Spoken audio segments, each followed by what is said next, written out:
ജപാകുസുമസങ്കാശം കശ്യപേയം മഹാദ്യുതിം തമോഗ്നം സർവപാപഘ്നം ഭാസ്കരം പ്രണമാമ്യഹം.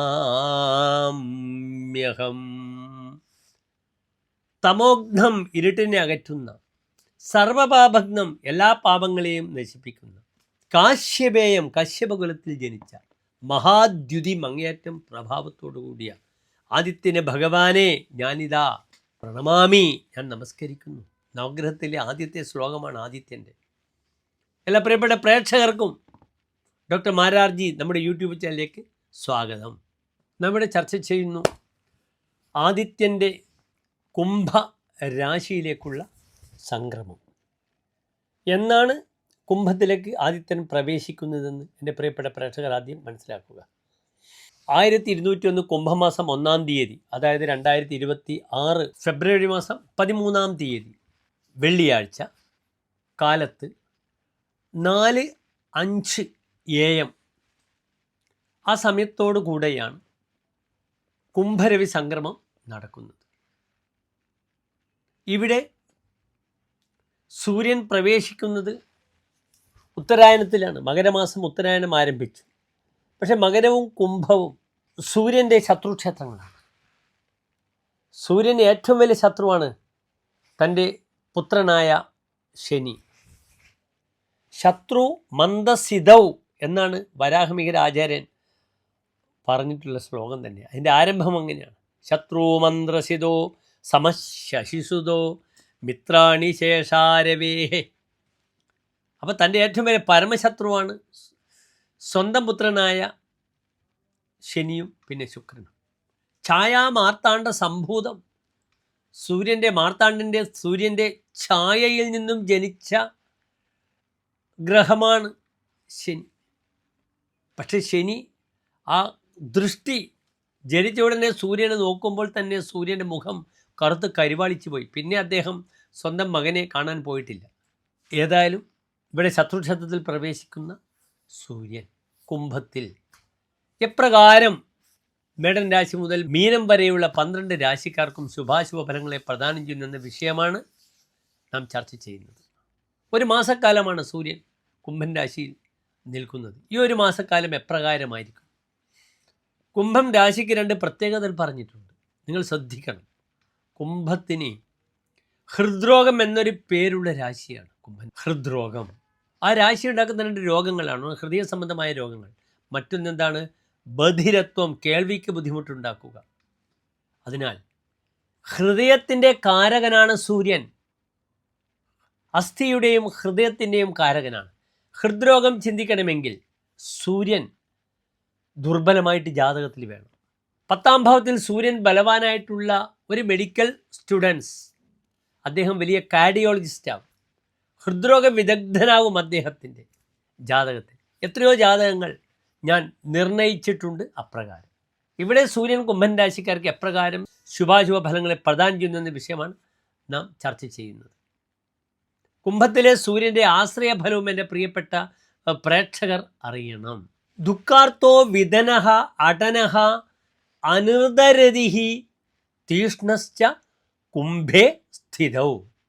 കുംഭത്തിൽ സ്ഥിതി ചെയ്യുന്ന സൂര്യൻ ദുഃഖാർത്ഥ, ദുഃഖത്താൽ ആർത്തനാകും. ദുഃഖേനാർത്ഥ ദുഃഖാർത്ഥ, ദുഃഖത്താൽ പീഡിതനാകും. വിധനഃ വിഗതം ധനം യസ്യ സഹ, ധനം മുഴുവൻ കൈവിട്ടു പോകും. ധനപരമായ വിഷയത്തിൽ വലിയ ബുദ്ധിമുട്ടുകൾ വരും. അടനഃ അടതീതി അടനഃ, പരിഭ്രമണശീലം ഉണ്ടാകും, കറങ്ങി തിരിക്കാൻ വളരെ ഇഷ്ടപ്പെടും. അനിർദരതിഹി, അനിർദത്തിൽ രതിയുണ്ടാകും. ഋതം സത്യമാണ്. അസന്മാർഗികമായ രീതിയിലൊക്കെ, അസത്യസന്ധമായ രീതിയിലൊക്കെ സഞ്ചരിക്കും. അനിർദരതിഹി, അങ്ങനെയുള്ള വാസനകൾ ഉണ്ടാകും. തീഷ്ണശ്ച, സ്വഭാവത്തിൽ തീഷ്ണത പുലർത്തും. ഇതൊക്കെയാണ് കുംഭത്തിലുള്ള സൂര്യൻ്റെ ആശ്രയഫലം. അതിനാൽ വളരെയധികം ശ്രദ്ധിക്കണം. ഇവിടെ അപ്രകാരം പറയുകയാണെങ്കിൽ ഏറ്റവും ശ്രദ്ധിക്കേണ്ടത് കർക്കിടകൻ രാശിക്കാരാണ്. സൂര്യൻ അഷ്ടമത്തിലാണ്. അപ്രകാരം ചിങ്ങൻ രാശിയിലാണെങ്കിൽ സവിസ്തരം നമുക്ക് ഈ വിഷയം ചർച്ച ചെയ്യാം. എല്ലാ പ്രിയപ്പെട്ട പ്രേക്ഷകർക്കും നമ്മുടെ യൂട്യൂബ് ചാനൽ ഡോക്ടർ മാരാർജിയിലേക്ക് സ്വാഗതം.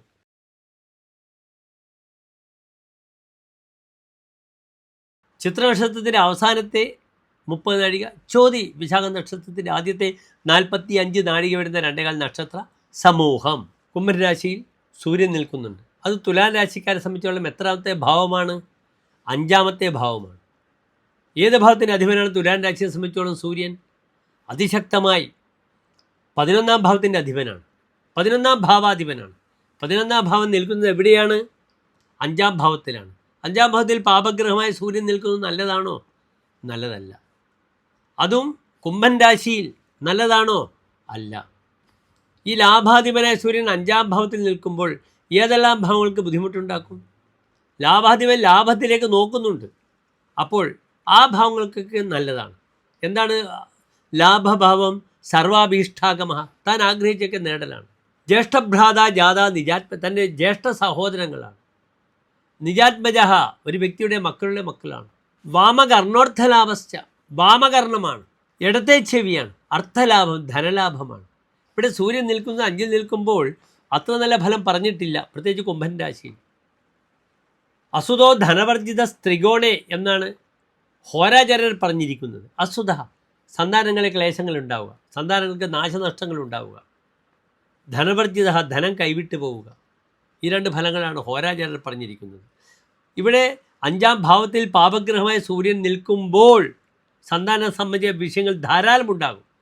അബോർഷനാകാം, അല്ലെങ്കിൽ പ്രസവിച്ച മക്കൾക്ക് ക്ലേശങ്ങൾ ഉണ്ടാകാം, അല്ലെങ്കിൽ ചെറിയ മക്കളെപ്പറ്റി പ്രായമുള്ള വൃദ്ധരായ മുത്തശ്ശനും മുത്തശ്ശിയും കരയുന്നൊരവസ്ഥയുണ്ടാകാം. നല്ലൊരു ഫലമല്ല. ചമത്കാരം എന്താണ് ഇപ്രകാരം പറഞ്ഞിരിക്കുന്നു: സുതസ്ഥാനകയെ പൂർവ്വജാപത്യതാപി, തൻ്റെ ആദ്യ സന്താനത്തെപ്പറ്റി അങ്ങേയറ്റം ദുരിതങ്ങളുണ്ടാകും, ദുഃഖങ്ങളുണ്ടാകും. ആദ്യ സന്താനം പ്രതി ദുഃഖിക്കേണ്ടി വരും. കുശാഗ്രീയ ബുദ്ധി രവോ മന്ത്രവിദ്യ, ഇയാൾക്ക് കുശത്തിൻ്റെ ബുദ്ധിയാണ്, അത്രയും സൂക്ഷ്മമായ ബുദ്ധിയായിരിക്കാം. രവോ മന്ത്രവിദ്യ, മാന്ത്രികമായ വിഷയങ്ങൾ പഠിക്കും. രഥോ വഞ്ചനെ സഞ്ജയേബി പ്രമാദി, വഞ്ചനേ രഥ, മറ്റുള്ളവരെ വഞ്ചിക്കുക. 5-ലെ സൂര്യൻ കുശത്തിൻ്റെ ബുദ്ധിയാണ്, സൂക്ഷ്മമായ ബുദ്ധിയാണ്. ആ ബുദ്ധിയോട് മറ്റുള്ളവരെ ചതിക്കാൻ ശ്രമിക്കും. സഞ്ജയേബി, ധാരാളം കാശ് എങ്ങനെ ഉണ്ടാക്കാൻ, ഈ ഒരു ചിന്തയായിരിക്കും. നമ്മുടെ ശബരിമല തന്ത്രിക്കോ അല്ലെങ്കിൽ നമ്മുടെ പോറ്റിക്കൊക്കെ പറ്റിയതുപോലെ ഈ ഒരു സമയദോഷത്തിലായിരിക്കാം അവരൊക്കെ ചെയ്തിട്ടുണ്ടാവുക. പ്രമാദ അഹങ്കാരമാണ്. താനൊരു വലിയ ആളായി എന്ന് കാണിക്കാൻ വേണ്ടിയുള്ള പല പ്രകടനങ്ങളും നടത്തും. മൃതിക്രോഡ രോഗാദിജ ഭവനീയ, തനിക്ക് ഉദരരോഗം കൊണ്ട്, വയറ് കൊണ്ട്, വേദന കൊണ്ട് താൻ മരിക്കും. അതിനാൽ വളരെയധികം ശാരീരികമായിട്ട് ശ്രദ്ധിക്കണം. ചെവി സംബന്ധമായ വലിയ ബുദ്ധിമുട്ട്, ബാലൻസിൻ്റെ ബുദ്ധിമുട്ട് വരും. മൃതിക്രോഡ രോഗാദിജ, ഉദരരോഗം കൊണ്ട് വയറ്, അപ്പൻഡിക്സ് ശ്രദ്ധിക്കണം, ചെവിയുടെ ബാലൻസ് ശ്രദ്ധിക്കണം. ഇതൊക്കെ ശ്രദ്ധിക്കുക. ഇവിടെ മന്ത്രസ്ഥാനത്ത് നിൽക്കുമ്പോൾ ഓം നമഃ ശിവായ എന്ന പഞ്ചദശി മന്ത്രം ചെയ്യണം. അപ്രകാരം അതിശക്തമായി എന്ത് ചെയ്യണം? മേൽപ്പറഞ്ഞ ശിവക്ഷേത്രത്തിൽ പോകണം, ആദിത്യ ഹൃദയ മന്ത്രം ജപിച്ച് ഇതിനൊക്കെ നന്നാക്കി എടുക്കുക. എല്ലാ പ്രിയപ്പെട്ട പ്രേക്ഷകർക്കും ശോഭനമായ ഒരു മാസത്തെ കാലത്തെ പ്രാർത്ഥിക്കുന്നു. നന്ദി, നമസ്തേ.